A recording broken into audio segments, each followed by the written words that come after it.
और आइए बात करते हैं सुपर पावर देश अमेरिका को सबसे गहरे जख्म देने वाले आतंकी ओसामा बिन लादेन की, जिसे एक ऑपरेशन में मारने का दावा अमेरिका ने ही किया था। लेकिन लादेन अब भी जिंदा है। पाकिस्तान के लिए अब लादेन खतरा बन गया है और यह बात खुद पाकिस्तान के काउंटर टेररिज्म डिपार्टमेंट ने कबूल की है। दरअसल लादेन जैसी खतरनाक सोच रखने वाले अलकायदा के एक खूंखार आतंकी को पाकिस्तान के गुजरात से गिरफ्तार किया गया है, जो एक वक्त ओसामा बिन लादेन की सिक्योरिटी को संभालता था।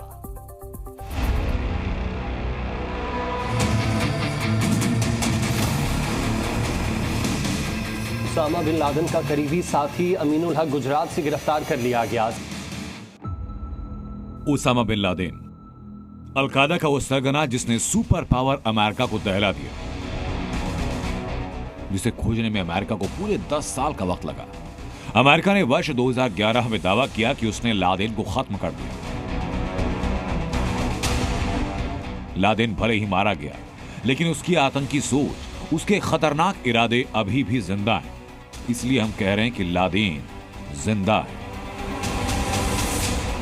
जिस पाकिस्तान ने लादेन को पनाह दी, अब उसी पाकिस्तान के लिए लादेन खतरा बन गया।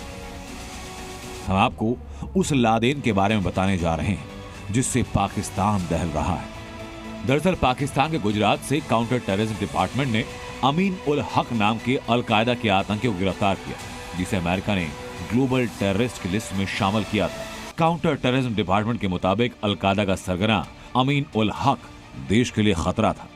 इरादा पाकिस्तान में आतंकी वारदातों को अंजाम देना था और इसलिए लादेन के इस करीबी की गिरफ्तारी बहुत बड़ी कामयाबी है। 2 दशकों तक पाकिस्तान में रहने के बाद अमीन उल हक अगस्त 2021 में अफगानिस्तान लौट गया। यह वही दौर था जब अफगानिस्तान में तालिबान की वापसी हुई। हालांकि इसके बाद अलकायदा का आतंकी फिर पाकिस्तान कब आया, किसी को कोई खबर नहीं लगी। अलकायदा के इस आतंकी ने पाकिस्तान के पते पर दस्तावेज भी बनवा लिए थे। अमीन उल हक को लादेन का बेहद करीबी माना जाता है। अफगानिस्तान के नांगरहार में जन्मा अमीन उल हक पेशे से डॉक्टर था, लेकिन 80 के दशक में अमीन आतंकी संगठन हिज्ब इस्लामी से जुड़ गया। इसके बाद अमीन उल हक ने अलकायदा का साथ थाम लिया। अलकायदा से जुड़ने के बाद अमीन तूरा बूरा में ओसामा बिन लादेन की सिक्योरिटी संभालता था और इसी ने अफगानिस्तान में लादेन के लिए जगह बनाई थी। अमेरिका ने वर्ष 2001 में ग्लोबल आतंकियों की लिस्ट जारी की और इस लिस्ट में अमीन उल हक का नाम शामिल था। संयुक्त राष्ट्र की आतंकवादियों की लिस्ट में भी अमीन उल हक का नाम शामिल है। आतंकियों को पालने पोसने वाले पाकिस्तान के लिए उसी के पाले आतंकी अब नासूर बन रहे हैं। फिर भी पाकिस्तान ईमानदारी से आतंकवाद के खिलाफ खुलकर नहीं खड़ा, जिसकी कीमत उसे बार बार चुकानी पड़ रही है। ब्यूरो रिपोर्ट, जी मीडिया। जी न्यूज़।